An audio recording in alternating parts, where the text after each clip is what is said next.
I'm sorry, the four of us staying in a single is not an option.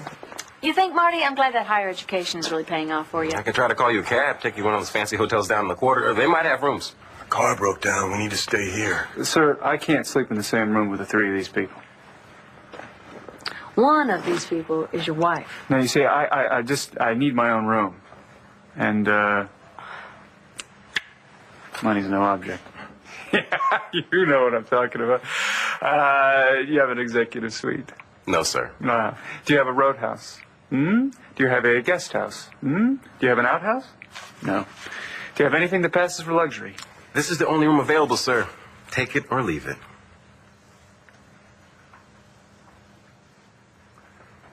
Hey, Cole. It's me again, just making sure that I didn't miss any of your phone calls. I'm in the coffee house, and I know that sometimes I get weird reception here, so you're probably really busy rewriting your paper. Just call me as soon as you get this, okay? Bye. So I ask you, what is the point of having a cell phone if you never answer it? I don't get your calls. Right. 4 times. No, I mean it. They should build a cell tower on this roof. I spent enough money buying lattes here. They can afford it. So what's wrong? Why are you here? I wanted to make sure that Langston got back to the group home before curfew. Yeah, Marco drove her there like a half hour ago. Oh. Good. You're really getting into this whole mom thing, aren't you? Well, I have to. I've applied to be her foster mother, and what with your parents out of town, I'm in full charge of you and Jack. And by the way, there are going to have to be some changes made.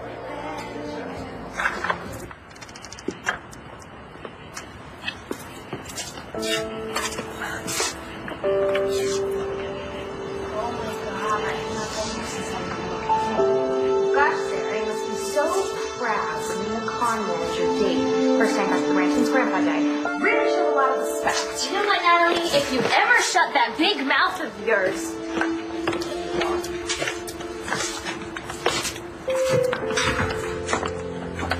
Wow. We're definitely in Texas.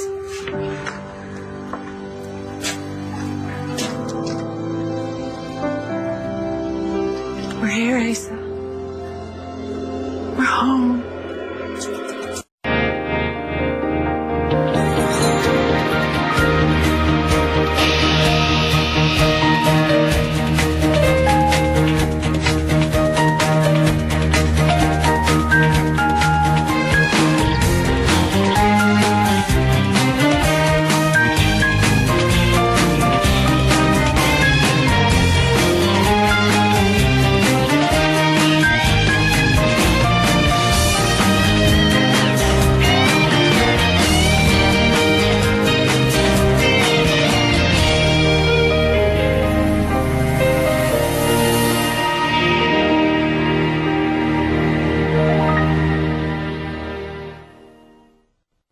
Can't be the only hotel in the area. Used to be more. A lot didn't reopen after Katrina. Maybe we could ask around. I'm sure that there must be something else available. Doubt it.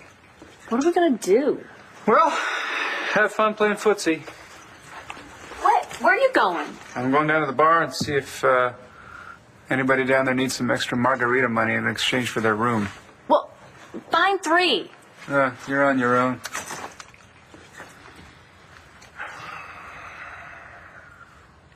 It's a big bed. I want the 3 of you to get something straight, all right?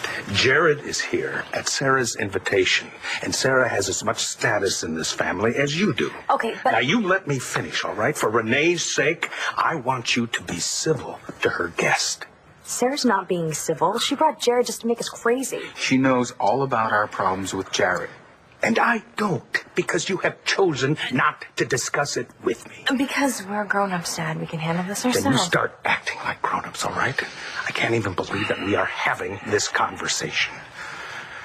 And in case you haven't noticed, just being back in this house is causing Renee to feel Ace's loss all over again. You too, I guess. Yeah, me too. And on school nights, there are to be no phone calls after 10:30 p.m. What? And on the weekends, there's got to be a curfew. What's with the crackdown all of a sudden? It used to be the cool end. You'd let us stay up and watch old movies and eat pizza on the couch as long as we put a cloth down. I'm still the cool aunt. Then why are you acting weird all of a sudden? I'm behaving the way parents behave. looking after you, showing my concern. Okay, well, I know that you're concerned, but you knew I was going to be here. You know that I do my homework, and if you were really looking for Langston, could have called her cell phone. So what's up? Would you like another latte? Did my dad do something to you? Did you have a run-in with Aunt Vicky? Actually, I haven't heard from either of your parents, and as for Vicky, she's still damaging the reputation of Americans by being in Paris. Okay, well then if it's not my dad and it's not Aunt Vicky, then it's your love life, huh? You blew it with Clint? And this is where Asa and I always had our afternoon cocktails. 5 o'clock sharp and whiskey only. House rules. So, are you sorry you came yet? Are you kidding me? I spent the last 2 years sleeping with convicts. Shotguns and whiskey are a walk in the park. Besides, I enjoy the company. You know, Matthew, I think that rifle on the right, that's the one that Asa used to get his first buck. I think that's the one in the trophy room. This one was for shooting rustlers. You can tell because it only has one notch. Grandpa only had to shoot one rustler. After that, word got around town that you don't mess with Asa Buchanan. How do you know that? Dad told me last time we were down there. You know, Matthew, Bo wasn't here this time. But this place is in his blood. Hey, Renee, who's this guy in the picture? Oh, that's Chuck Wilson. The best damn... Hey. The best darn ranch hand south of the Mason-Dixon. And a damn good friend. That's some pretty high praise coming from this family. Welcome home, Buchanans. It's good to have you back. Mr. Chuck Wilson III. Oh, a sight for sore eyes. Break me off a piece of that. Well, I'm gonna have to be a regular visitor down here. And Miss Renee, I can't tell you how upset everyone here's been since the passing of Mr. Buchanan. He was a fine man and a hero to us all. We miss him. Chuck, good to see you. We all miss him. He was a true original, and you know that.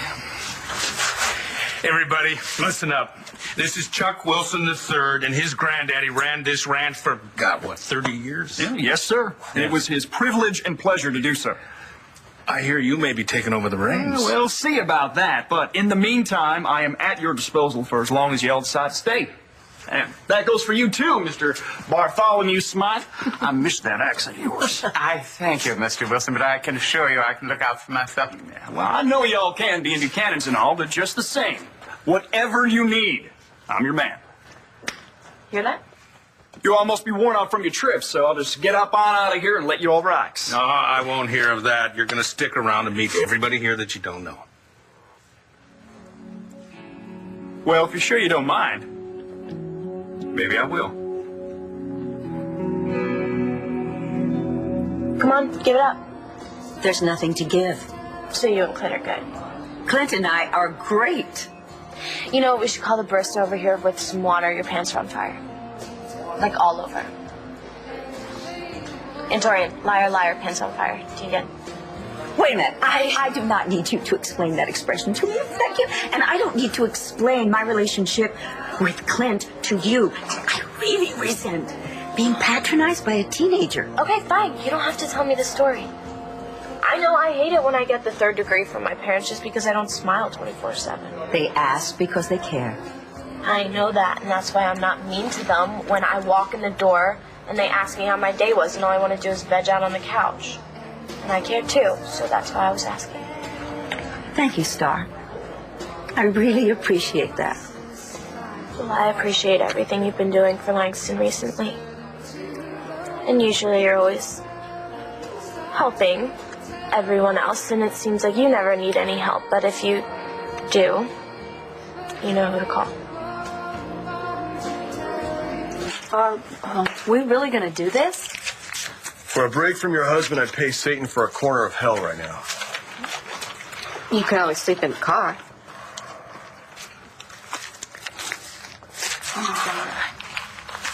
I knew we probably should have made out while we were in Chicago. Then I'd probably, share the bed with you. Right? Hold that thought. You got any cots? $15 extra, but I'm all out at the moment. Busy night. All right, you got your money. You can go.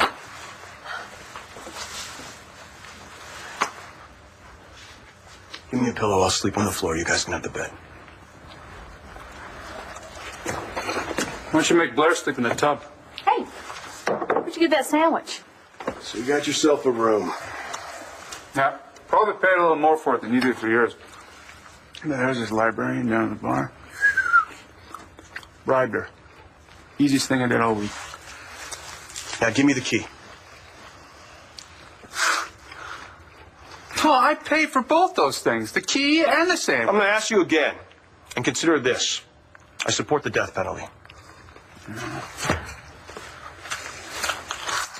I tell you, you know how to make a man feel unloved. I thought you and I meant more to each other than this. I think you're fantastic. All right? I'll even give you a choice of roommates. Me or Blair. Well, now, Blair. Good choice. We leave in the morning. Don't keep me waiting.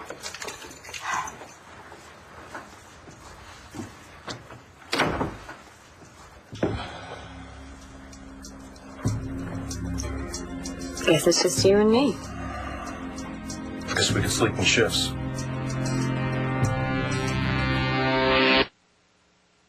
Last time I saw you, you were about 5 feet tall, and you were at the fair roping calves, and all little girls were following you around. Mm-hmm. And I saw you and Clint win that two-step competition at that very same fair, which, I will have you know, inspired me to learn how to dance.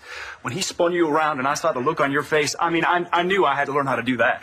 Yeah, well, that wasn't Clint. That was actually Bo that was dancing with me, but... Oh, man.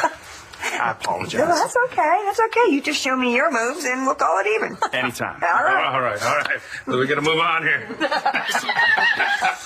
All right, Chuck, this is my daughter, Jessica, and her husband, Nash. I'm sorry. This is my granddaughter, Sarah. Pleased to meet you. You Oh, too. I didn't get your name. Well, it's just Sarah's friend. Jared Banks. And this is my daughter, Natalie. Miss Natalie. Now, how is it I've never seen your pretty face around here before? Well, I guess I just didn't know what I was missing. Well, I'd be happy to show you around. It's a clear night. I'm not sure which constellations are which, but I'd be happy to make some up to entertain you. Well, Chuck, I would love to be entertained by you. Your powers of observation are even more powerful than most grown-ups. Really, your mother has never asked me a single question about my relationship with Clint. That's because you always make it seem like everything's perfect. Okay, we are having some problems right now, but nothing that can't be worked out. But you seem really bummed out. We had a fight a couple of weeks ago. It still hasn't been resolved. You've been fighting ever since? Okay, fight's maybe too strong a word. We're mature adults. We don't really fight. Okay, well then what's the problem? And remember, I'm asking because I care. Right, okay. Clint feels that I'm spending so much time worrying about Langston that I'm not devoting enough time to him. And he's mad about that? He's going through a difficult time right now, what with his father dying, and he wanted me to go with him to Texas for the reading of the will. But what with your parents out of town and the situation with Langston becoming critical, well, I had to send him off alone. And he didn't understand that? It's nothing that I can't fix once he gets back. All right? Can we not talk about this anymore? Yeah, sure. Well, I'm kind of in a mood right now. Why? Because Cole was supposed to meet us here, and when I called him, he gave me this story about how his computer crashed, and I don't know, I can't get in touch with him, and it's going right to voicemail. Oh, do you feel he's being less than truthful? I don't know. I just want him to know that I'm worried about him, and I care, you know. Oh, I know. Well, get up and help me put these sheets on. No complaining. You sound a little annoyed. Well, come on. You were going to put me in that room with John and Marty? Oh, I was kidding. I was kidding. You think I'm going to make you sleep with them? You know, you say the only way you're going to get your son, help me, get your son is to get married. Well, I marry you. You get thrown in jail. I bail you out, and then I'm going to get stuck traveling with a woman that I cannot even stand to go look for a son that you had with another woman who tried to kill me. And what do? Oh, come on, Blair. You sleep in the tub, okay? I'm sorry. No, you're not. No, I am. I'm not thinking straight. I've been on the road with John McBain, who, as you can tell, is not the most pleasant of traveling companions. I mean, do you realize the entire time I've never seen him smile? And what is this? Every time he's got his hands on his hips like this. What is that? You know what? You're lucky that John is around. Maybe it's your only shot at finding your son. Have you ever thought about that? And come to think of it, he's the reason that you're alive, so why don't you give him a break? You're putting it on wrong. Are you in love with John? Oh, I knew you were going to find out. I knew you would. Yeah, I am. I'm in love with John. That's okay, so am I. He's so heroic. And when he looks at me with those piercing blue eyes. I'm here for you, Todd, okay? And stop treating me like I'm some nagging wife, please. I know you're here to help. I'm sorry. Yes, I know I'm taking it out on you. This whole chase across the country for my kid, it's just taking the last ounce of my sanity away. And you're paying the price. I'm sorry. Todd, you were going to find your son. You will. Well, I thought I was. When we got into town, I swear to God, I thought we were close. Then McBrain wrecked the car, and now we're back where we started. I gotta go back on the road with some guy that I don't like. I don't trust him. I can't bribe him. You're not back where you started, okay? You got me down here, and you can trust me. All right? Here, put the pillowcases on. Get the blanket. Who's taking care of the kids, by the way? Dorian? Great. I think she can handle taking care of the kids for a couple of days. She's probably making Jack sip his juice with one pinky in the air, you know? Teaching Star how to drive a man crazy. 10 easy lessons. She's not that bad. Stop. She is that bad. I'll tell you why. I've got 10 text messages from Jack since I left. 10. I miss you, Dad. When are you coming home, Dad? I don't know how. Why can't we get a maid to do this? I can't do it. I'll do it. You know, I just feel terrible because here I am looking for some kid that I don't know, so I can bring Star and Jack a brother they don't know. And meanwhile, I'm missing their lives. I mean, man, the two kids that I can be a father to, I'm leaving behind. What are you thinking, Todd? I'm thinking maybe I should just let this stuff go. Maybe I should go home and be a father to the kids I already have. All right, Wendell, thanks. I'll get it from you when I see you. Okay. Tow truck driver's got my cell phone. Well, that's good. You know, you don't have to do all the driving. I'm not letting Manning drive my car. No, I mean, I'd be happy to take a shift. That's nice of you, but it's a nightmare. You saw what happened earlier. Yes, well, I've lived through worse. I taught Cole how to drive a stick shift. Well, if you're driving, who's going to pry my hands from Manning's neck? I mean, that's what you came down here for, wasn't it? It's one of the reasons. Get some rest. There's nothing more we can do tonight. Do you really think we're going to find Marcy here? It's a good lead. But I mean, if she has this network of people in place helping her evade the authorities, I mean, what makes you think this isn't all, part of her plan? I know she was in that bar in Georgia. How? I looked right at her.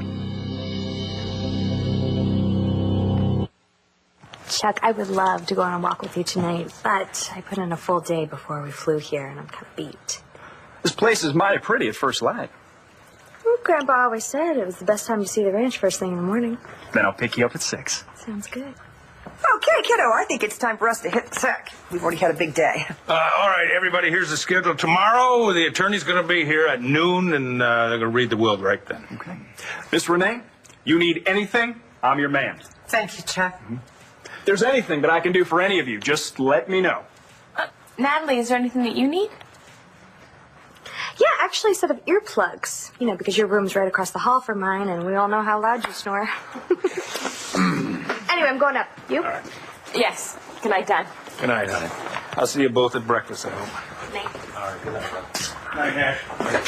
Hey. Get some sleep, okay? Thank you, sweetheart. Got a lot of memories to keep me company. Good night. Good night. Jared, I am putting you in one of Asa's favorite rooms. There's a picture of a bobcat on the wall that he killed. That poor critter tried to sneak a steak right off of Asa's grill. Well, thank you for everything. And I'll see you in the morning. You know where to find me.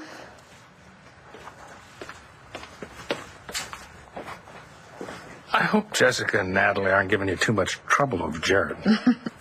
Don't worry, Grandpa. They think they are, but they are failing miserably. You don't want Cole to think that you're whiny or clingy, do you? Well, it's not whiny or clingy to let a guy know how you miss him or that you can't wait to see him, right? No, I suppose not. I mean, how else would he know that you're thinking about him? True. You know, for a kid from a family that a lot of people would say was dysfunctional, you have a great deal of wisdom. Right. Sure, I have all the answers. More than you know. So what are you going to do? Just go home and let Marcy win? Well, this giant chase is just wearing me down, and I miss the kids.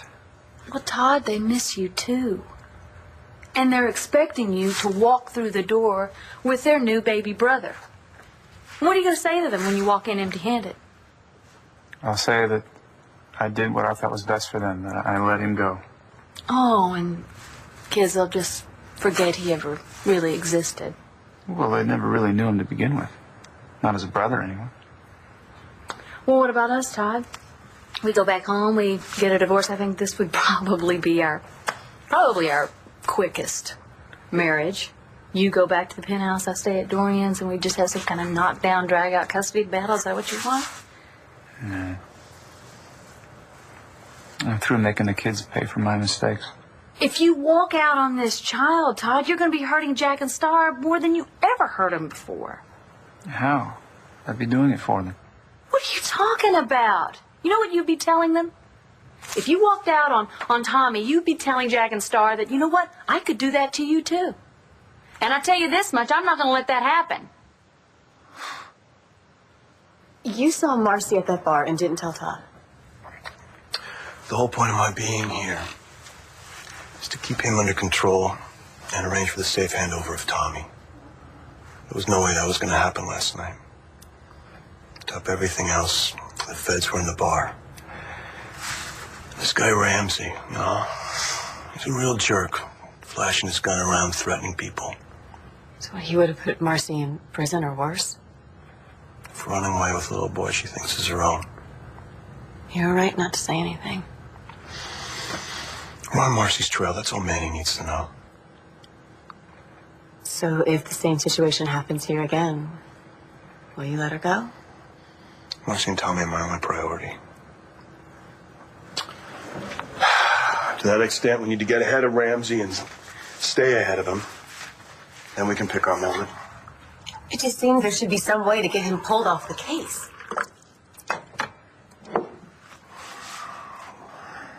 When I quit the Bureau, I burned a lot of bridges. Brass wasn't real happy with me to begin with. Yeah, but someone in authority must see that the way he is running this case is dangerous. The only reason Ramsey's involved in this is to stick it to me. But you make it sound like it's personal. For Ramsey, it is. What am I missing?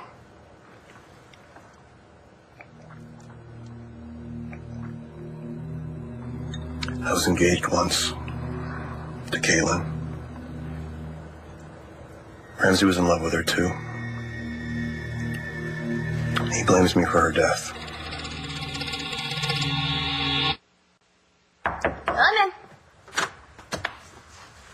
So what? So Chuck Wilson III, that's what? What do you think? He's nice. Nice. Natalie, he's sex on a stick. And don't tell me you didn't see how he was looking at you. Sort of noticed that. So I think you should get yourself some. Yeah, that would go over real well. Have a little thing with the trusted ranch hand, night before Grandpa's will reading. Not that hard up.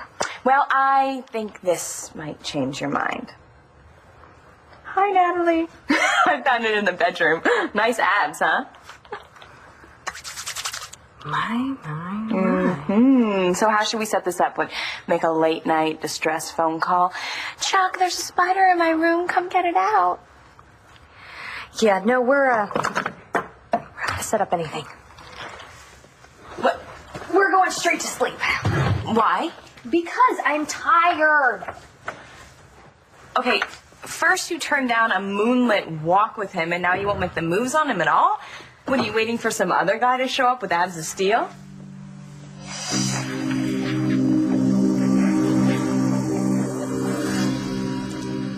No. Why would you think that? You are. Who is it? Good night, No, Jessica. Natalie, who is it? Good night.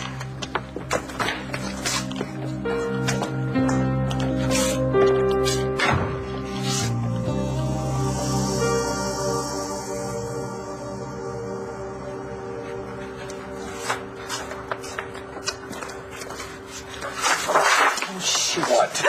Oh! Sorry. You scared me. Sorry. Oh, my word. Well, that settles it. We are both disturbed. How so? Well, I mean, my God, look at us. Here we are in Texas, beautiful countryside, horses, cattle, steer, and we're both working. You know, except for a minor surgical procedure, cattle and steers are the same. Really? Well, see? I would have known that if I wasn't so busy reviewing precedents. Well, I welcome the work. Keeps my mind off of things. Anything in particular? This battle brewing with the girls and missing Pa. Yeah. He's everywhere, isn't he? There's a memory in every part of this ranch. Oh. Are you up for the night? Yeah, unfortunately, I have a lot to do. Me too, and so I welcome the company. I've got a pretty long night ahead of me, and I was thinking that I might put on a fresh pot of coffee. Is caffeinated all right with you? Is there any other kind? I'll be back. Okay.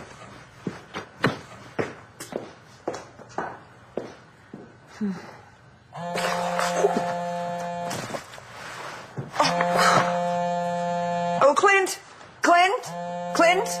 Oh, oh. Hi, Dorian. Nora? I'm sorry. I had no idea. I don't really talk about it. Do you want to tell me what happened? I was investigating a serial killer. And I seriously misjudged the situation. Caitlin was killed because of it. I'm sorry. And if I know you, you are still trying to atone for it. Look, I only told you to explain why Ramsey's hunting Marcy the way he is. Okay, well, if Ramsey has this personal grudge against you, it is even more of a reason to get him thrown off the case. So, I mean, why haven't you gone to the FBI? I don't want to drag Caitlin into this. I don't want to drag her family into it. I don't want to do it. And even if I did, it wouldn't work.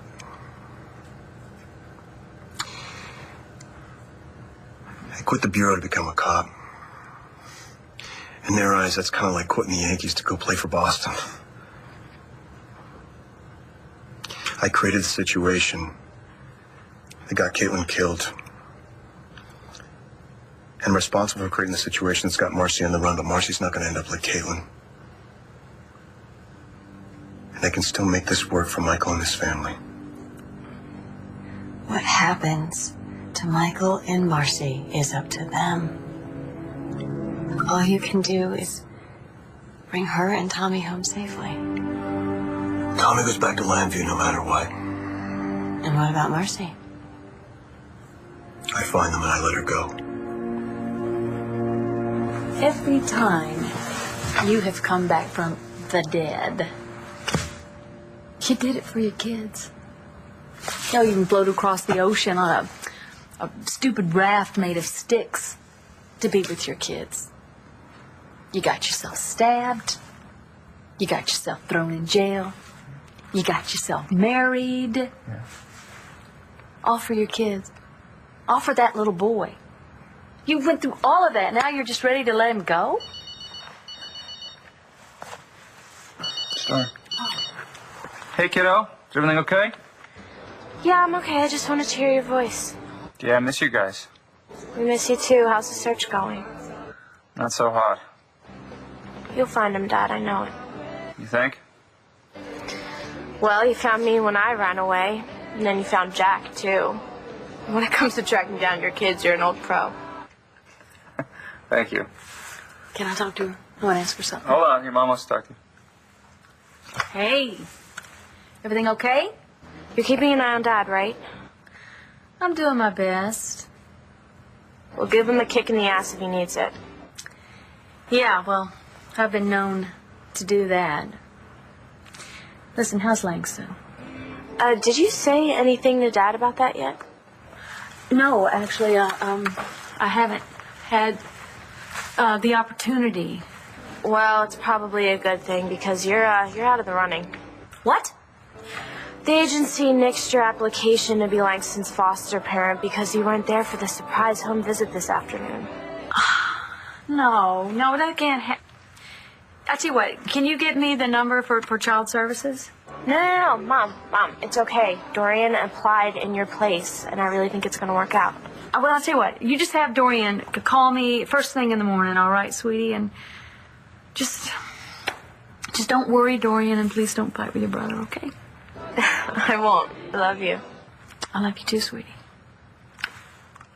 What's that about Child Services? Well, first thing, tell me, what are we doing? We staying, or are we going home? We're staying. So what's going on with Dorian? Well, there's a chance that she might become Langston's foster mom. I thought Langston had parents. Well, it turns out she doesn't. And I kind of volunteered us, but after your little barroom brawl, it's not happening. I'm calling for Clint. Is he there? Yes, he is. He just went to the kitchen to make us a pot of coffee because we're both up working late. Let me go get him for you.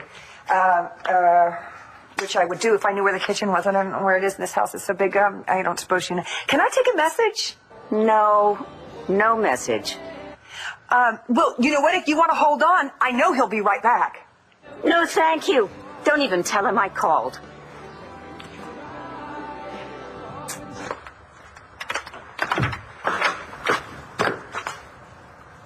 You looking for me?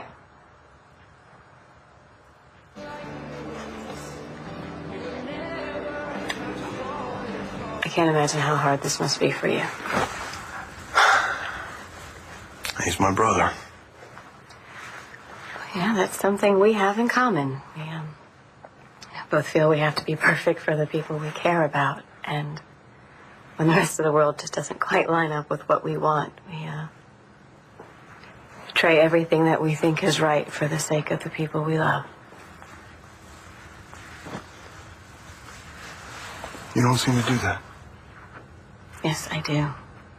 Cole is my life, and I am keeping a very terrible secret from him. I'm not sure what you're talking about. His father. My husband.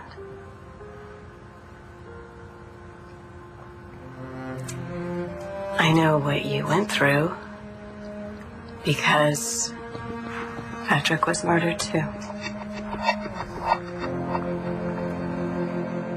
That's pretty cool what you tried to do for Langston.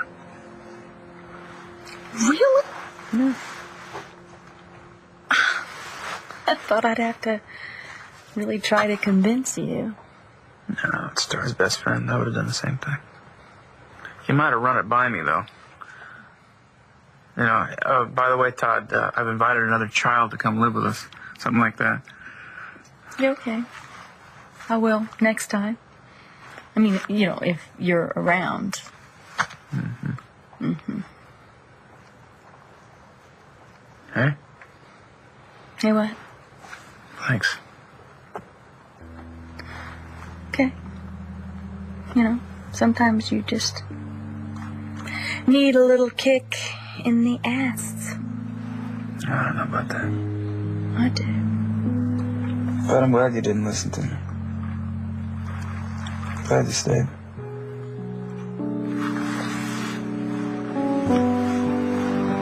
That's what really good wives do.